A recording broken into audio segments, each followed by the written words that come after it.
Ah, on est bien là. Ouais, c'est quoi la prochaine émission déjà? Studio 23, je crois. Ouais, bon, on finit ce qu'on est en train de faire et puis on y va. Ah ouais, ça va.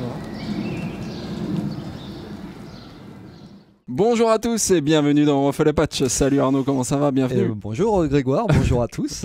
Qu'est-ce qu'on teste aujourd'hui? Arnaud? Eh bien, on teste Studio One. 3? Ouais, 3. Mais c'est quoi Studio One? Eh ben, J'ai oublié depuis le temps. On avait presque oublié. Ça fait, en fait, il s'appelle Studio One 3 parce qu'il a mis 3 ans à venir avec ses petites pattes de séquenceur.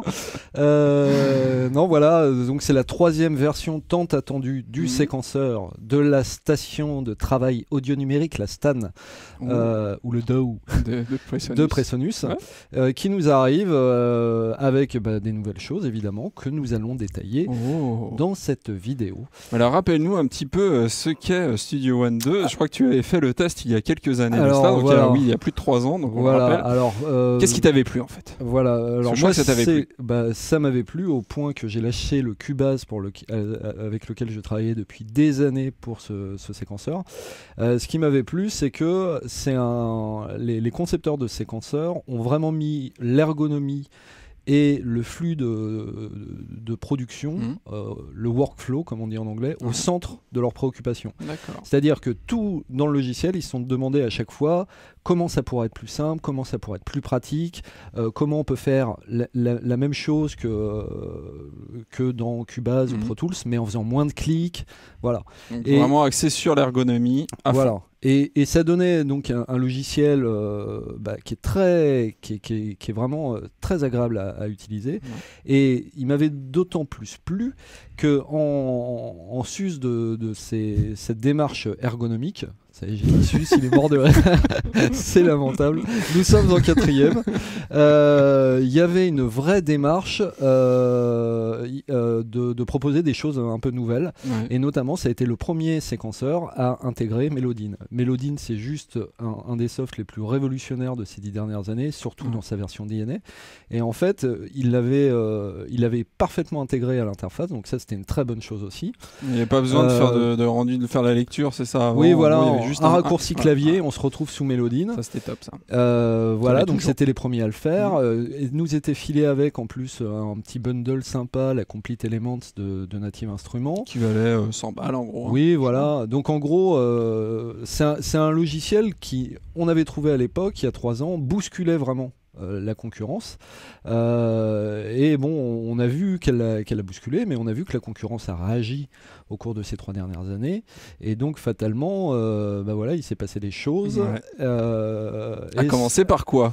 Eh bien, à commencer par le fait que un peu partout, on a refait les interfaces, des choses pour prendre en compte le Retina, pour se mettre au tactile pour certains. Et évidemment, un des premiers axes qu'on va voir là dans cette première vidéo, c'est justement tout ce qui est de l'ordre de l'interface et de l'interface graphique. Parce qu'il y a pas mal de nouveautés. Alors, vous voyez le logiciel sur votre écran, exactement. Voilà, avec. Donc, on reste quand même dans on reconnaît Studio One quand même. Oui, tout à fait. Oui, vous ne serez pas dépaysés. Les fondamentaux restent là. On est toujours pareil dans des déclinaisons de bleu, même si c'est plus dark. C'est plus gris, non? Quand même. Bleu-gris, quoi. Ouais, voilà. C'est plus gris qu'avant. Oui, c'est plus gris et puis beaucoup plus sombre. Et j'allais dire, bon, c'est pas très grave parce que la première grosse nouveauté qu'on a dans ce Studio One, c'est qu'on a beaucoup plus la main sur les couleurs qu'avant. Ça, c'est bien. C'est-à-dire que, montre-nous. Attention, je vais aller dans les préférences du logiciel. Voilà, tout à fait. Et vous voyez, là, j'ai un onglet apparence maintenant qui me permet de déterminer une couleur dominante. Top, mais ça. aussi de déterminer sa saturation, de déterminer la luminosité et de déterminer le contraste. Alors, et la même chose pour la partie arrangement. Juste la fenêtre d'arrangement, d'accord. Donc, alors, c'est pas mal foutu parce que c'est assez limité. On peut pas choisir la couleur de chaque icône ni la couleur de chaque texte. Mais en même temps, ça permet d'éviter d'avoir des aberrations. Des trucs dégueulasses. Même si c'est assez dégueulasse ce qu'on a à l'écran là actuellement. Oui, voilà. Oui, c'est vrai. Bon, c'est vrai que là, moutarde. La finition moutarde est bof. On va faire défiler les presets, vous voyez. Aussi, donc là, c'est les dark. Et puis, Voilà. Il y en a un peu pour tous les goûts. Voilà, Vous voyez, ouais. c'est jamais foufou au niveau du couleur. Ça ressemble plutôt à ce qu'on avait avant d'ailleurs. Ouais. On va revenir en défaut. Mais t'as la V2 Grey d'ailleurs. Ouais, tout à fait. Bon. Et en tout cas, c'est très, voilà, c'est plutôt intéressant parce que ça évite les aberrations. C'est simple à régler. Et ça répond à certains problèmes d'accessibilité. Les gens qui ont du mal à distinguer certaines couleurs, là en forçant les contrastes et tout, ils peuvent obtenir des choses très bien. Et puis on garde des réglages assez simples quand même. Tout à fait. Donc ça c'est plutôt bien. Et aussi en parlant de couleurs, je crois que la couleur sur les Eh ben enfin la on a été console, entendu parce que jusqu'ici ce qui était génial dans Studio One, c'est que quand vous changez la couleur, c'était où ça? Ah oui, c'était voilà. Lorsqu'on changeait la couleur d'un élément, du coup ça le fait. Oui, c'est dans cette option. Voilà. Avant, il se passait ça, c'est-à-dire que super, il y a de la couleur. Juste et maintenant, ça met de la couleur sur toute la tranche. Et au moment du mixage, c'est vraiment bien parce qu'on est beaucoup à utiliser les codes couleurs au moment du mixage. Par exemple, on va mettre en rouge toutes les pistes batterie, en bleu toutes les pistes guitare. Ouais, ça sonne mieux généralement quand c'est comme ça. Tout à fait. La batterie rouge, j'ai fait des tests, la batterie rouge c'est ce qu'il y a de mieux. C'est clair. Et là, ça permet vraiment donc de gagner en efficacité. Bon, alors c'est un truc que beaucoup de séquenceurs font. Hein. Ce n'est pas une innovation, mais c'est bien qu'ils l'aient corrigé parce que c'est un truc qu'on attendait en tout cas. Donc voilà, ça c'est pour les couleurs. Et je vous parlais justement d'accessibilité, de lisibilité. On remarquera d'ailleurs que la taille des textes globalement a augmenté, ce qui est pas mal non plus. Parce que je sais pas si vous vous souvenez, mais par exemple dans cette fenêtre-là, avant, on avait des trucs ambiance chiure de mouche minuscules qu'on n'arrivait pas à lire. Et voilà, donc ça c'est mieux. On a. Donc, tu as dit le Retina, maintenant voilà, je le dis aux possesseurs de Mac qui sont Retina, maintenant, dorénavant. Voilà. L'interface est compatible Retina. C'est peut-être pas un hasard, ces augmentations et ces refontes, c'est peut-être pas un hasard si les polices ont augmenté, parce que à la fois, donc, c'est compatible Retina, mais on a aussi le fait que Studio One, ce Studio One 3 est le premier de la série à être compatible avec les dispositifs tactiles, que ce soit sur Mac ou sous PC. Alors évidemment, les Macs sont un peu à la bourre sur ce plan-là par rapport au PC, mais rien ne vous empêche avec un Mac d'utiliser un écran tactile. Ça fonctionne d'après. Nous on n'a pas pu essayer, mais d'après les gars de Presonus, ça fonctionne. Désolé, on n'a pas pu essayer. Mais voilà, il est sûr que pour que Studio One fonctionne avec une interface tactile, il a fallu grossir un peu certaines choses, et ce qui explique qu'on est face à quelque chose de plus lisible. Pareil, ça va tout à fait dans ce délire-là. Attention, vous êtes prêts? Hop, hop. Les faders seront redimensionnables. Alors, comme dans Cubase. Voilà, je vous rassure, ils ne seront dimensionnables que dans ce sens-là. Oui, il n'y a que deux largeurs, c'est ça, il me semble. Voilà, il y a deux largeurs possibles qui sont là. Donc ça, c'est petit. C'est petit. Ah, c'est grand. C'est petit, c'est grand. Alors attendez, je vais changer ça aussi. Hop. Voilà, petit, grand. Donc voilà, on s'oriente vers une table de mixage qui est probablement faite maintenant en vectoriel, comme c'est la mode. C'est pas aussi sexy que ce que nous propose le dernier FL Studio. Ça n'a pas l'air d'être aussi modulaire que ce que propose Cubase depuis sa version 7. Mais voilà, c'est un petit peu en avant, on va dire. Voilà, c'est assez sympa. D'autant que ça veut dire que, imaginons, comme vous pouvez détacher cette partie de mixage avec les pistes, si vous avez un écran tactile, vous déportez toute la fenêtre, tous les faders en fait sur un autre écran, et là vous pouvez en tactile mixer votre truc. Donc voilà, ça c'est plutôt très bien. Sur les choses, les petites choses d'ailleurs à mentionner, on le verra peut-être tout à l'heure, mais maintenant on a un gain reduction meter, c'est-à-dire que quand vous mettez un compresseur en insert, vous allez voir un petit vumètre qui vous indique qui part du haut pour aller vers le bas, et qui vous indique la réduction de gain en temps réel. C'est une très bonne idée, sauf que ça ne marche qu'avec les plugins Presonus. Évidemment. Voilà. Mais bon, ça demeure une bonne idée. effectivement. Autre chose. Il y a un truc, moi, qui m'a plu particulièrement, parce que je me suis pris la tête plusieurs fois avec ça, c'est la cohérence entre l'ordre des pistes de la console et de la fenêtre projet. Ah, que oui. Parce que dès qu'on mettait, avec la version 2, dès qu'on mettait un dossier de piste, c'était le bordel. Bah, tout à fait. Voilà, c'était, vous déplaciez en fait tout des pistes qui étaient dans un dossier dans la fenêtre projet.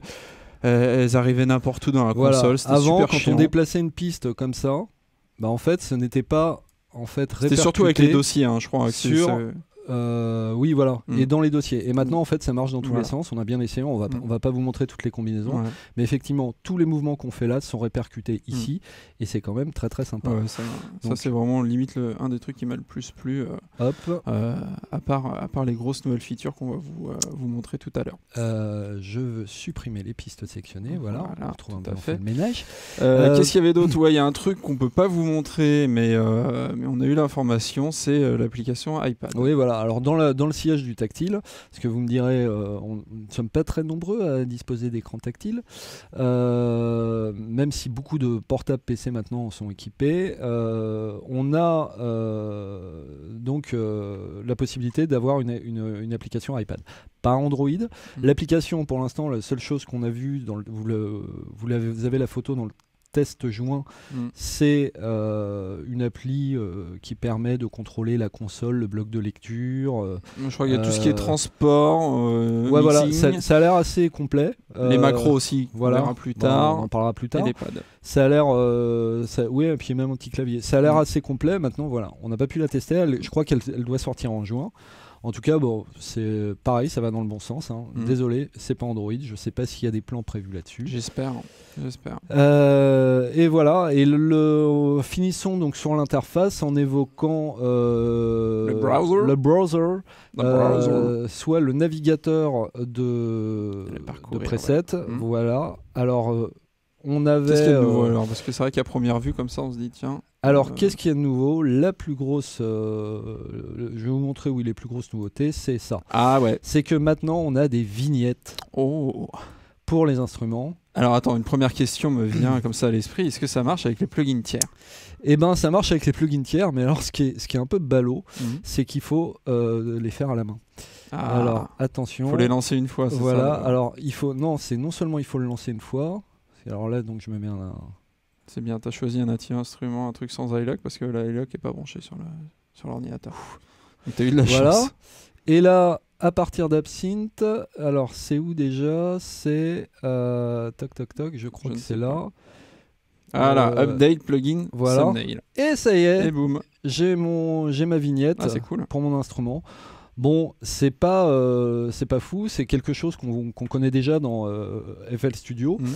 C'est pas fou comme nouveauté, mais c'est vrai que parfois ça peut permettre d'aller plus vite parce que visuellement, en fait, on repère ce dont on a besoin. Absinthe avec son interface verte dégueulasse. On cherche Absinthe, on sait que c'est vert, voilà, on le trouve plus vite. Bon, à voir à l'usage, mais bon, pourquoi pas. Le seul truc qui est dommage, c'est que oui, il faille les ouvrir un par un pour les tous les générer. C'est thumbnail, c'est très bizarre. Faut avoir envie, quoi. Donc ça marche pour les instruments, mais ça marche aussi pour les effets. Voilà. D'ailleurs, ils sont les effets Presonus, voilà, vous voyez.